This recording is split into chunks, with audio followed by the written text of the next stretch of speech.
are the voice of trucking. Welcome to Key Up New York, the Trucking Association of New York's podcast. I am Kendra Hems, the president with the Trucking Association of New York, and I'm joined today by Barry Panicola. And Barry, who are you with? I'm with Sprague Operating Resources and former chairman of TANY. Great. And we are here today to talk about workforce development, but more specifically, the Shay Legacy Foundation, which was the foundation created by TANY recently, and Barry's actually chairing that foundation currently. So thank you for joining us. We always start off with a kind of icebreaker question. So I'm just going to throw one out at you. If you had a superpower, what would it be? That's an interesting one. I should have been prepared for this. That's why it's an icebreaker. We don't want you prepared Now, for it. Unfortunately, there's no superheroes with healing powers. I would like that. But I'd have to say to help other people, Superman. Yeah. To have the ability to fly and super strength and use telepathy and things like that.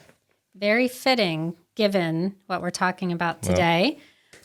With the foundation and the work that we hope to accomplish through that foundation. So why don't we just kick it off? You were a member of the board of the TANY board of directors when the decision was made to move forward with the foundation. So can you talk a little bit about why the board wanted to basically form this foundation and kind of how it came to be?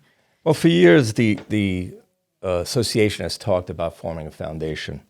And with workforce development being one of the pillars of the TANY strategic plan, we felt at this point was the perfect opportunity to take the work that we had been doing in workforce development and create the foundation, which really can complement all of the programs we currently have, as well as open up new opportunities, whether it's relationships with educational institutions or grant opportunities or additional fundraising opportunities, which are going to be very important to the foundation. Great. So I guess as a follow-up to that, we've talked about this foundation for years. And you've been part of the association for many years, as have I. And it seems like we've always kind of talked around the edges of like, maybe we should have a foundation. Would it make sense to have a foundation? So why do you think now? Why is now the appropriate time for us to move forward with that? Well, coming out of the pandemic, it really raised awareness to the shortage of workers. And in the industry, we've always struggled with shortage of drivers and technicians. And, I think the opportunity, besides the work that the industry had done to bring drivers and technicians into our industry, this opened up a greater opportunity because there's so many great paying jobs in the transportation industry. 1 out of every 29 workers in the state work in transportation. And 90% of the goods that come to the citizens and businesses of the state of New York come on a truck. So we saw this as a great opportunity to elevate the ability to attract younger people, more diverse people, and really increase the workforce for our member companies and the industry. Right, which, as you pointed out, is a key component of our strategic plan. Absolutely. As well, which we just updated in February of this year. So a lot of initiatives going along with workforce development that we're working on through TANY, but now we have the support of the foundation and access to grant funds that we didn't have previously as well. So I think the timing of it made a lot of sense in terms of moving that forward. So what do you think in the short term? What are the priorities of the foundation that we'll be focusing on initially? Well, the foundation is going to help promote and advance TANY's training, education, and workforce development initiatives. The foundation is going to provide scholarships. This past June, we just awarded our first 5 scholarships, which was, it was a great process. And it really is, part of what we want to do is to give opportunities to people that might not have them previously. And those scholarships are the Shay Legacy Foundation Scholarship, which was awarded to 2 driving school candidates. We had 2 scholarships awarded for the Mike Endries Memorial Scholarship for 2 technicians. And then we have the Al DeRoos Scholarship, which is awarded to a person entering a accredited university or college. And I have to say, each of those scholarships are named after inspirational people with the Shay Legacy Foundation. It's named after, the members of the Shay family that have been so inspirational to the industry. The Al DeRoos scholarship is named after somebody that increased awareness to safety in this industry. He was appointed to the first Governor's Safety Traffic Committee, and the Mike Endries Scholarship is named after a person that was very supportive of the Super Tech competition. Not only just winning the Super Tech competition, but also teaching the techs and advancing their training and their knowledge. Yep. So I think we take a lot of pride in what people have done, and we're thrilled to be able to name the foundation and those scholarships after those people. Yeah, absolutely. All of them brought a passion to the industry that just was so well suited to the foundation and what we're doing. And to go back to that a little bit in terms of the name of the Shay Legacy Foundation. So for those that may not know the Shay family, this is a family that goes back to really the inception of the association as we know it today. So Harold Shay was the father, and then Tim Shay and John Shay were brothers, Harold's sons. And Harold was part of the group that worked on kind of bringing 4 different associations that were across the state back in the 1930s and 40s into a single association, understanding that, like we always say, there's strength in numbers. And there was that same thought process with these 4 associations that we would be stronger together. And so there was a group of individuals that came together and brought the 4 into the association as we know it today. And Harold was a key member of that. And then Tim and John had both served in different capacities within the association, both of them serving as chairman at one time. And unfortunately, in 2021, John had passed away, and he was the last surviving member of the Shay in terms of the legacy here within the association. And it was around that same time we were talking about, Right. Now's the time. Let's go forward, as you noted, coming out of the pandemic. And so it just seems so appropriate to name it the Shay Legacy Foundation to basically keep what they brought to this industry and this association specifically kind of going forward. So it was, it just timing wise, it made a lot of sense, and what a great way to honor, them. And then at the same time, we were developing the scholarship for the technicians, and unfortunately, Michael Endries had also passed away in 2021, and we just felt it was really appropriate given the passion that he had in terms of advancing techs in this industry, training, education, the Super Tech competition. It just made a lot of sense to honor his legacy and what he brought with that scholarship as well. So super excited about just getting the foundation up and running, the scholarship program, so that we can support those that are coming into the industry. But we've got some other programs, right, that we're working on that I would let you speak to in terms of both the charter school program and also our program with Department of Corrections. Yeah, and as you stated, in 2021, the board approved a workforce development committee, and Rusty Stetzel had begun a lot of that work, and the foundation is continuing and taking over a lot of these programs. As you mentioned, we've worked with the Charter School of Applied Technologies for several years now. They had a logistics club, which became very popular, very successful, and now has grown to a accredited curriculum for juniors and seniors. And it also happens that Chris Bidouet, who's a teacher at this school, is a Shay Legacy Foundation board member that can help us guide other programs in the state. And we hope to advance this through DeBosie's programs and other, I know we're talking to 2 community colleges about having programs in the colleges. So, Rusty's doing a great job with that, and we look forward to that moving together. JL's to the Job program is also very important as well. A lot of work has been done on that. We have several incarcerated people going through the program now. It was originally thought to be a good opportunity to get people into driving jobs, but the first person that was released in October is actually being placed as a technician, a diesel technician. So we're now talking to the people in the program and the people for the people at the Department of Corrections about widening that and finding warehouse workers, potentially dispatchers, and other, taking the skill that they can be taught or they already have and bringing other people into the industry. Right. And I think one of the reasons why starting the foundation was so important in terms of supporting those programs is the way that we're structured as a nonprofit. So TANY is a nonprofit, but we lobby. And because we lobby, we're often not eligible for grant funds.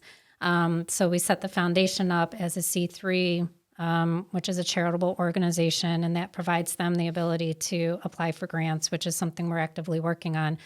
The idea would be to help support the scholarship programs, of course, but with the Jails to Jobs program, there's resources there that these individuals are going to need. They're coming out of a situation where they don't currently have employment.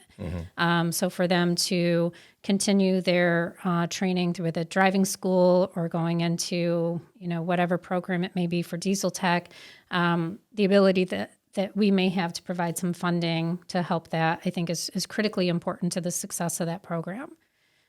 So we're actively working on the funding through those grant applications and really hoping to see those programs continue to grow. But I think one of the other neat things about the foundation is that we are looking at demographics where it's kind of a win-win, right? So individuals coming out of our prison system in New York, we've got 6 facilities across the state now that have driving simulators right within the facility. They're starting the CDL training while they're in there. There's facilities that we're actively working with that even though they don't have the CDL training, we're, to your point, trying to get the warehouse workers, the technicians, the forklift drivers, all those other necessary jobs, but really trying to give them a chance and an opportunity. It's a win-win for them and for the industry in terms of employment. And same thing with the charter school, which we know oftentimes are in areas of need, Right. and trying to give those students opportunities that maybe they wouldn't have had otherwise as well. So I think there's some really great ways that we can work together and with those groups and help them and obviously work on addressing the employment issues within the industry. So I think to that end, we also have a simulator. You do? We do. It's currently in Tanny's headquarters. It is. Awaiting a trailer that we hope will be here soon. And we're already, the Department of Labor has distributed flyers to all the BOCES schools. So we've fielded a number of phone calls. Steve Babarakis, who is, works for the foundation, a former TANY employee, now works directly for the foundation, is going to be working a lot of the coordination starting in Q1 of 2024. So we're pretty excited about that. That'll allow us to get the simulator out to the BOCES schools, job fairs, member companies can utilize it. I think that's going to bring great exposure to the foundation and the work the foundation is doing, and really just open up people's eyes to what the foundation is also doing besides just the driver simulator. Right. Yeah, absolutely. That's been a long time coming too. Yes. We have not been immune to the supply chain challenges that everybody's been hit with, and waiting on that trailer has been a long time, but we're excited. It's being built as we speak. So we'll be out there on the road come January 2024 and really looking forward to that simulator supporting a lot of these initiatives. So we talked about Jails to Jobs. We talked about the charter school, our scholarships, the simulator. Can you speak to a little bit, this is kind of a new role. We're really trying to think strategically in terms of how we're going to utilize the foundation. You're the first chairman of the foundation. So can you speak a little bit maybe to some of your goals, whether it's short-term or long-term, in terms of what you want to see the foundation accomplish? So TANY's worked on a number of these initiatives for several years, and I mentioned Rusty before, and I mentioned Steve, and Rusty's done great work. And now we can focus, have focused employees to start finding out what grants are available. We need to advance the fundraising opportunities, and we really have the foundation set, literally, with No these pun. programs that we've discussed. No pun intended. I'm very proud, being board member, to the support that we're getting. I mean, we need to have the support of the board. We need the resources to move the foundation forward. But ultimately, that's the foundation's goal, is to provide resources and funding opportunities to young men and women, or men and women of all ages, to find an opportunity to get into the industry. Yeah, no, that's great. I think we're all really excited to see this grow, and I think there's going to be opportunities that continue to present themselves as we move forward. All right, so we're talking about the simulator and how it's going to support workforce development in terms of kind of recruitment, right? Encouraging folks to get into the industry. But one of the other things that is important to both the foundation and to TANY is safety. So when we talk about workforce development, it's not always just about how do we get new people in. It's also about developing those that are already in the workforce, including our drivers. So can you maybe speak a little bit to how we're looking to utilize the simulator as it relates to supporting our own members with their training needs? I had mentioned that the simulator will be available to members, so it's great opportunities. I know years ago in my own company, we had our insurance company provide a simulator, and it was great to bring in, the equipment, have focused training prior to, have then drivers go into the simulator, put them in different situations, whether it was adverse weather or different type of driving that maybe they haven't done prior. So it's a great way to give them experience that can be very focused. And we see this also as an opportunity. We keep talking about working with the city of New York, whether it's urban driver training or creating a certification program for carriers to go in and around New York City. So this will be able to add value to any program we create. It's only one simulator, but I can see other organizations or, the city maybe themselves investing in that. And it's great opportunities to also utilize with whether it's our, not so much our Touch a Truck programs, but we do a lot of community service where we bring trucks to high schools or other organizations to show people what it's like to operate a motor vehicle, a commercial motor vehicle. And, there may be opportunities to advance that as well. Yeah, I think that is a great idea. So we do the Share the Road program upstate, downstate. It's called Truckside View, but kind of similar in terms of we let people get up in the cab of the truck and they can see what the driver sees. This takes it to the next level, right? So now it's not just about you're in the cab of the truck and you can see, the blind spots. See blind spots. I'm not sure how that works, but you can tell where the blind spots are. But now they actually have the ability to test drive, right? So even if it's not somebody that is potentially going to get into truck driving, if even from an education standpoint, we're making that person a safer driver because now they understand oh, wow, I couldn't see, or now I've got a new perspective of what a driver has to deal with. I think that's another great tool that the simulator can provide that we didn't have previously. So that's just another element in terms of how we utilize that. It definitely translates on a personal level. My son just started driving, and I put him through similar training in the car while we were driving that we give to our drivers on building space and visibility around their vehicle. And now watching him as he does drive, it really worked. And so I think as we go out and show the general public, we're out here doing hard jobs, we're doing important jobs, we're bringing you all of the goods that you're ordering, We're bringing fruit to and vegetables and food and medicine and things like that are vital to our economy and vital to living. That these guys, as they are working, this is their office, but these are the conditions they're dealing with, and it'll really, I think, transcend and open people's eyes to how important and how hard the jobs are. Yep. Which is important to the image of the industry. Yeah, absolutely.